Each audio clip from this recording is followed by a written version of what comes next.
Pre term babies ఉంటారు కదా, అంటే బరువు తక్కువ పుట్టిన పిల్లలు, నెలలు తక్కువగా పుట్టిన పిల్లలు, వీళ్ళకి హోమ్ కేర్ ఇచ్చేటప్పుడు అదే చెప్తాం. కేర్ గివర్ అంటే పిల్లని చూసుకునే వాళ్ళు, మదర్, వీళ్ళిద్దరే ఎక్కువగా ఫ్రీక్వెంట్గా హ్యాండ్ వాష్ చేసుకుని చూసుకోండి. సో మిగతా వాళ్ళు ఎంత తక్కువ వీలైతే అంత తక్కువగా పిల్లల్ని ముట్టుకుంటే మంచిది అని. సో ఇదే నార్మల్ న్యూబార్న్స్ కూడా వర్తిస్తుంది.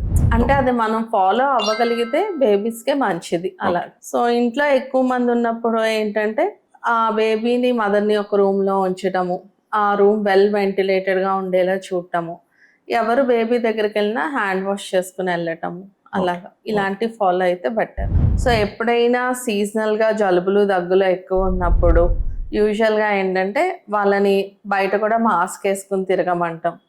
సో బట్ అది ఎంతవరకు జరిగిద్దో మనం చెప్పలేం. సో గుడ్ థింగ్ ఏంటంటే సో రాగానే హ్యాండ్ వాష్ చేసుకోవటం, వాళ్ళని కేర్ గివర్స్ని, ఆ నానీస్ని కానీ వాళ్ళు మన ఇంటికి రాగానే హ్యాండ్ వాష్ చేసుకోవటం, డ్రెస్ చేంజ్ చేసుకోమని అడగటం. సో బయట నుంచి వేసుకొచ్చిన డ్రెస్ కాకుండా మన ఇంట్లో డ్రెస్ చేంజ్ వాళ్ళకి ప్రొవిజన్ ఇవ్వటం మనం. So dress change, hand washing, ఇంట్లో ఉన్నంతసేపు మాస్క్ వేసుకోమనటం. ఇవి కనుక మనం చేయగలిగితే మోస్ట్ ఆఫ్ ద ఇన్ఫెక్షన్స్ని అవాయిడ్ చేయొచ్చు.